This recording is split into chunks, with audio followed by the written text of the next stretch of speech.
Hi, I'm Stu from Hive Mind Automation and welcome to the Hive. In this video, I'm going to be taking a look at this Mirabella Genio 9-watt Wi-Fi dimmable color changing warm white LED globe. And I'm going to be flashing it with custom firmware so we don't need to rely on the Tuya cloud. So let's get started.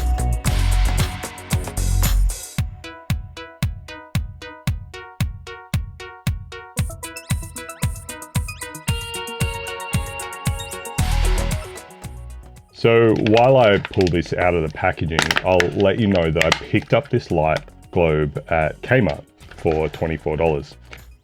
And it's kind of at the top end of the price range for these globes. The warm and cool white ones were marked, I think, at around $15, and the single color, either warm or cool white, were, I think, around $13.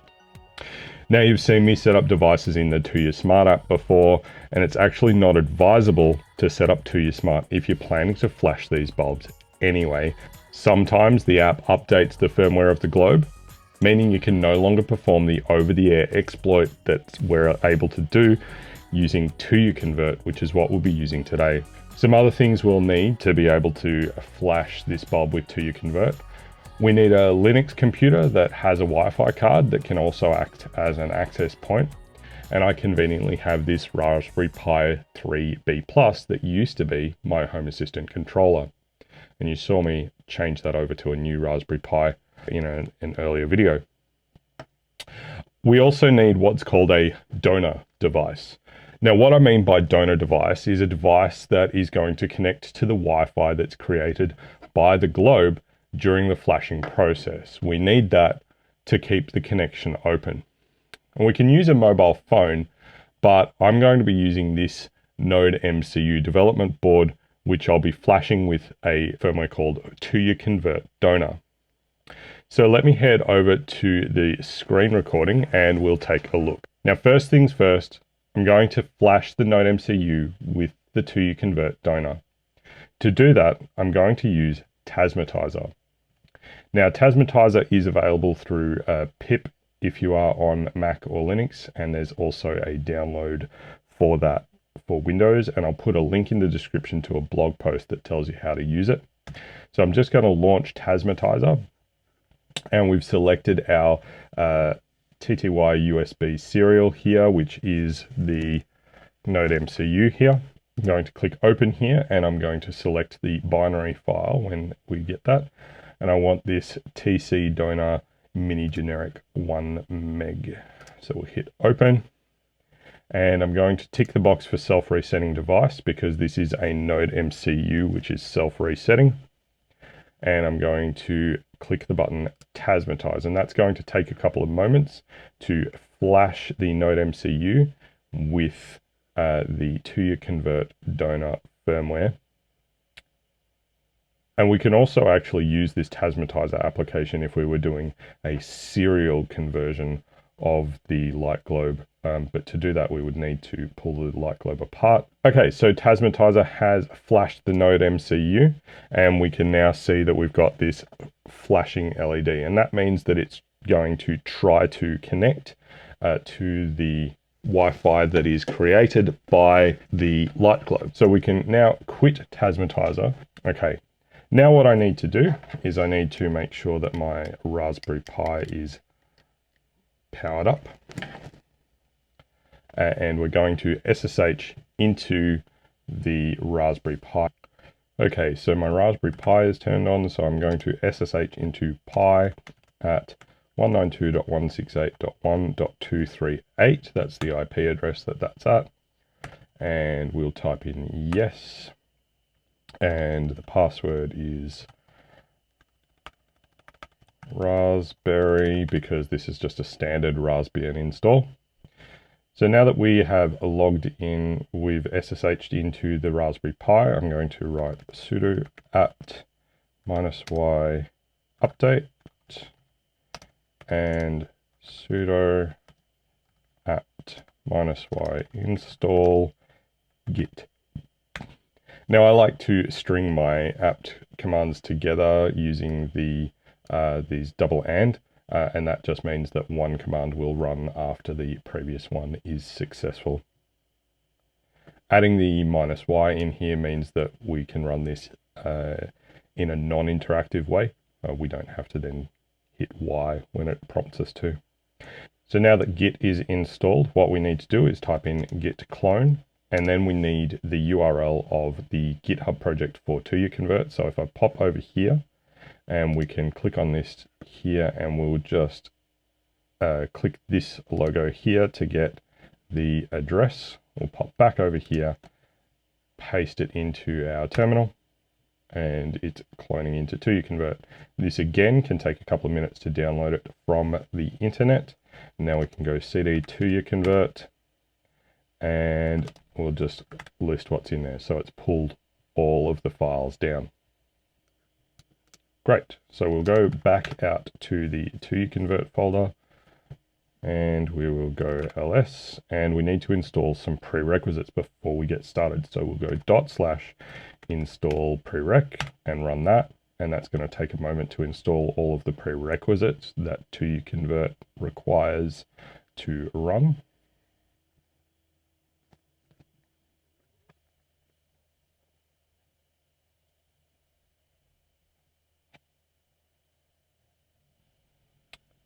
Okay, so we've got now ready to start upgrade. I'm just going to clear the screen again. Okay, so now that we've cleared this screen, I'm going to go ls-lah to see what's in here, and we need to run this start flash script. So I'm going to type /start flash, and we've got some warnings. It creates a fake update server environment, enables you to back up your device's firmware and upload an alternative one. Flashing an alternative firmware can cause unexpected behavior or render the device unusable. If you do use this software, you do so at your own risk, and we need to acknowledge that they will not be liable for any loss or functionality by typing in yes and typing enter. So we're checking for network interface, so port 53 is needed, so we're going to do yes there, and we're set up. Let's try that again, and we'll type yes there again, and it's trying to stop mosquito, and it's starting the access point in a screen. Okay, fantastic. So now we've got a menu. And important, so connect any other device or something to the Wi-Fi vTrust flash. This step is important, otherwise the smart config may not work. We also need to put the device into auto config smart config mode. Now you'll notice over here that the LED on my NodeMCU has gone solid, and that means that it has connected to the vTrust flash access point that's being created by my Raspberry Pi over here. So now I need to put the light into discovery mode. So what I'm going to do is I'm going to turn it on, and we're just going to wait for a few moments, and it needs to be on for a minimum of 10 seconds, and it's flashing rapidly now. It looks like it's actually already in discovery mode. If I had set this up already, we would have needed to turn this off and on a few times. So now that it's flashing rapidly, I'm going to press enter, and it's starting the procedure, and it looks like it's picked it up. Smart config complete, resending the smart config packets.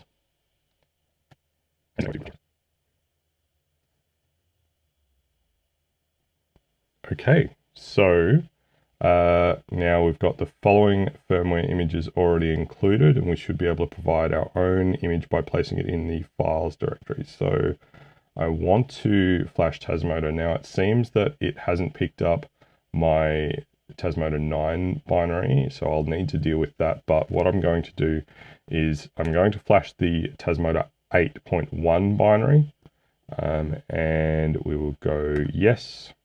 So that's the point of no return. I can't go back now. It did back up the stock firmware, so it's possible that we could go back to that later if we desperately needed to, but we won't worry too much about that. Okay, so it says it is flashed. So now, do you want to flash another device? And we will hit no. So it should now have rebooted the controller device in here. If I pop back over here and click on Wi-Fi and then click on other networks. So our NodeMCU has gone back to flashing because the vTrust network has disappeared. And you'll see in our Wi-Fi networks now we've got this Tasmota 6140. So I'm going to connect to that. So it'll normally be Tasmota and then a number. And so now that I've got that Tasmota 6140 and I connected to that, and it's actually gone to a default gateway, which is interesting. So it's asking me to scan for Wi-Fi networks and enter the details of the Wi-Fi network that I have here at home. And I'm going to connect it to the Force. And I need to type in my access point password. So type that in there. It is advisable after you've typed it to just tick the box so that you can see what the password is. And we can change some things like the host name. We won't worry too much about that right now. We'll just leave it as is and we will hit save. Configuration saved, trying to connect the device to the network, and it will restart in a few seconds. While we're doing that, I'll just cancel that window, and that Tasmota Wi-Fi has disappeared and we've fallen back onto the Force Wi-Fi. Now what I'm going to do while we're waiting for that to come back up, I'm going to go to, I'm going to search for Blackadder Tasmota, and I'm going to go to this templates.blackadder.com, and I'm going to search 1002339, which is the Mirabella Genio 9-watt 800 lumen RGBW, and then that code. That code can actually be found on the back of the packaging in tiny writing right above the barcode. And this site has some information about a Tasmota template, and I'm going to go to Landscan, and I need to find this light bulb. Okay, so that was a bit of a mission to find the correct IP address for my Tasmota light bulb here, and it's because I have quite a few ESP8266 based devices on my network, so I was looking for all of these different Espressif ink devices. Now that I've found the Tasmota device, so I've grabbed the template, I will go back to Mirabella and go to the main menu, going to go to configuration, configure other, going to paste the configuration in there, make sure that the activate box is ticked. I'm going to click save, and it's going to take a minute to restart.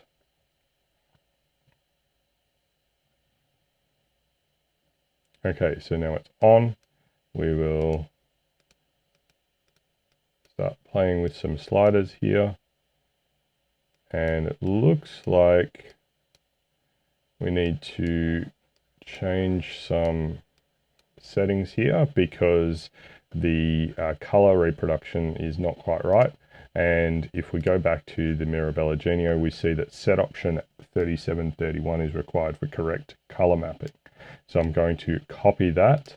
So we'll go to console and paste in set option 3731 and hit enter. Now we'll go back to the main menu. It's restarting the light bulb at the moment. There we go. And we can change our color and change our brightness.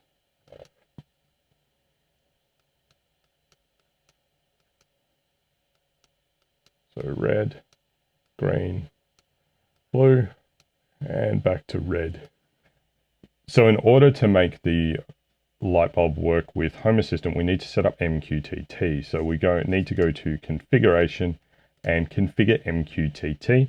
And I've already set up my MQTT broker, and we've left the port, and we've also put in the username and password for MQTT, and we're looking at the topic of Tasmota. Now I'm going to go back to configuration and integrations, and I'm going to configure my MQTT, and I'm going to reconfigure that so it is looking at my production MQTT server. Let me try publishing a packet, so I'll go command/Tasmota/power. So cmnd/Tasmota/power, and we'll go toggle in the payload publish. Okay, so that worked. It turned the lamp off, and if I publish again, it will turn the lamp back on. So that's now working. So if we scroll a bit further down, we've got some documentation for the Tasmota integration. Now that is going to be a little bit of a problem because we're having some trouble getting the latest version of Tasmota onto this light bulb. I'll bash on that a little bit later on. But we can set up MQTT discovery, which Home Assistant has that feature. And what we need to do to enable that is to put this command into the console. So I'm going to grab that command, and then after that is enabled, an MQTT message starting with topic Home Assistant is going to be sent to the broker, and that should contain the configuration details. So if I go to broker, okay, so if we take a look here, we've got the Tasmota telemetry details. Doesn't actually have a lot of details, it just says that it's online. What I'll do, I'll grab the set option 19, go back to the light bulb, and we'll go to the console. I will paste in that command and hit enter. Set option 19 on. And so now what we will hopefully see, so now we've got this Tasmota, and we've got telemetry command and status, and we've also got Home Assistant switch light binary sensor. So we've actually got our configuration details in here, which is awesome. So if I close that now and go back over to Home Assistant, and let's try refreshing, and we see that in our light section here we have the Mirabella light. And that's just using that friendly name that I typed in when we were setting up the template. So we can turn the light on and off. We can open up the details, and it is RGB. And we also have some color temperature adjustment, which doesn't actually do anything in this light because it only does warm white.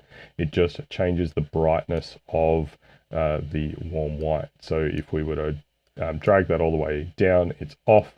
Drag it all the way up, it's on in the white mode. And we've also got the brightness slider here as well.